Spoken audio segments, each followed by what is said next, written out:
Yes, both.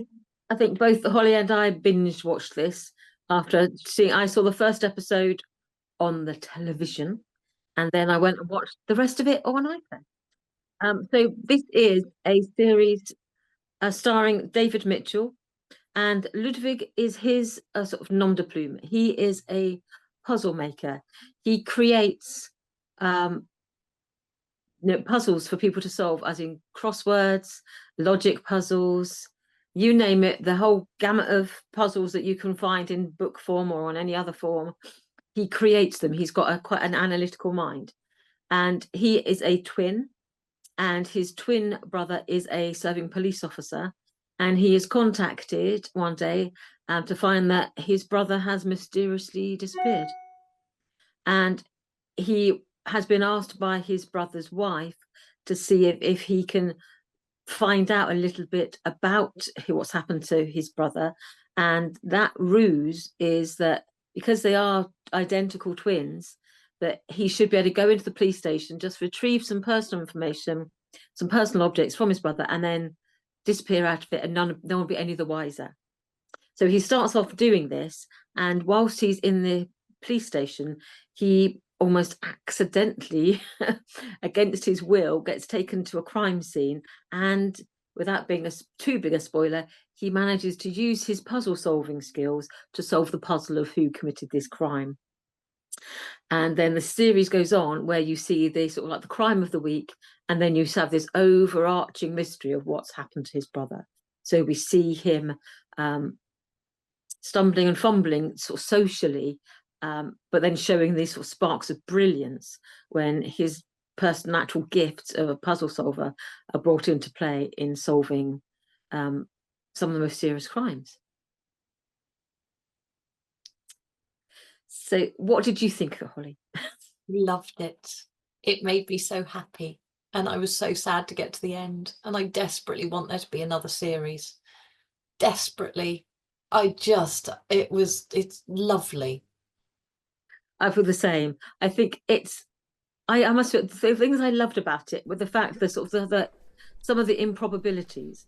There's some of the scenes where it's like, let's get all the suspects together in a room, and then I'll go through the crime bit by bit and solve the puzzle. That sort of thing is like, it's so improbable, but it just makes you like it even more because it wasn't like a crime procedural. It wasn't sort of like the crimes were almost Agatha Christie-esque, weren't they? In that it was just these sort of mysteries to be solved. So yeah, I loved it as well. I just thought I really enjoyed his character, how trying to sort of fit into that police culture and being completely oblivious to, you know, how the sort of the nuances of the language and what things mean, and just how the interpersonal relationships work, and the rank as even sort of like who to call mom and who to call sir and who to. Well, okay.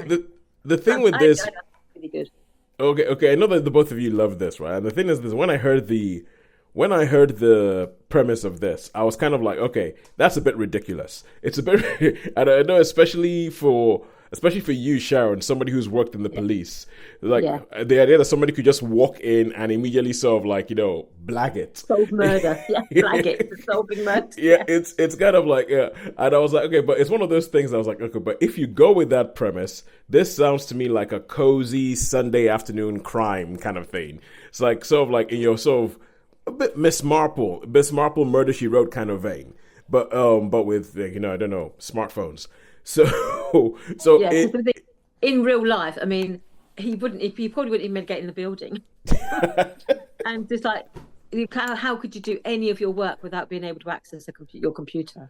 And he's like, I don't think he accessed his brother's sort of computer for like weeks, did he, or something?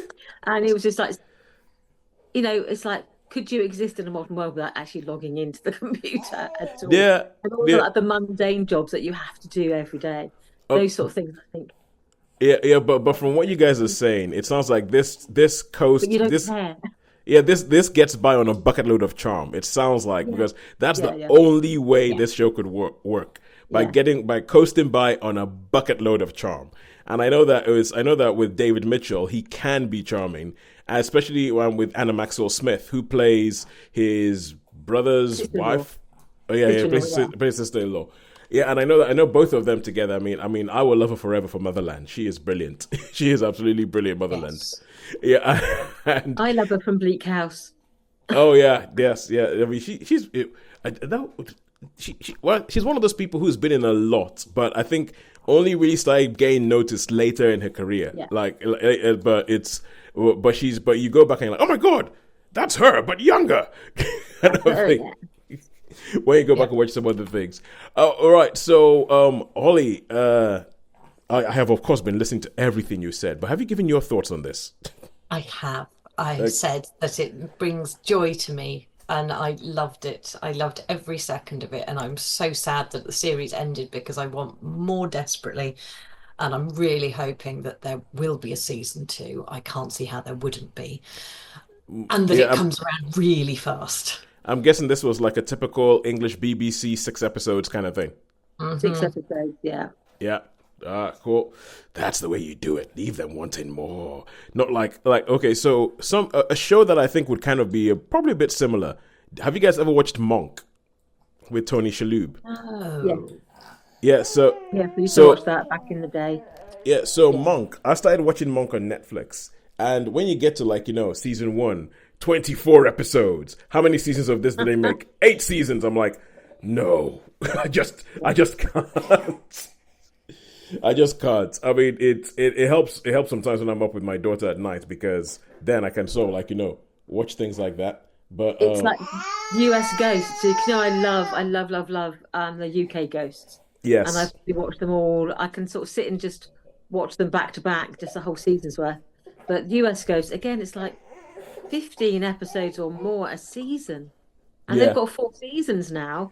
And yeah. I think they've done more episodes in the first season than the Then probably the entire entire run of the British run of version. the UK ones. And so I've started watching, I'm thinking, this is just too much.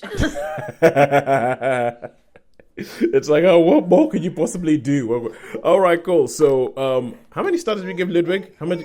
I haven't given it yet. Oh, okay. So, how many stars would you give Ludwig? 5. You get 5. I'd say it's a definite a safe 4, but it's a top 4. I think it's top 4. I could it be a 5? It's close to it. It's as close as I've seen since probably Ghosts or Detectorists. But yeah, still say for me it's probably a strong 4. All right. Okay, cool.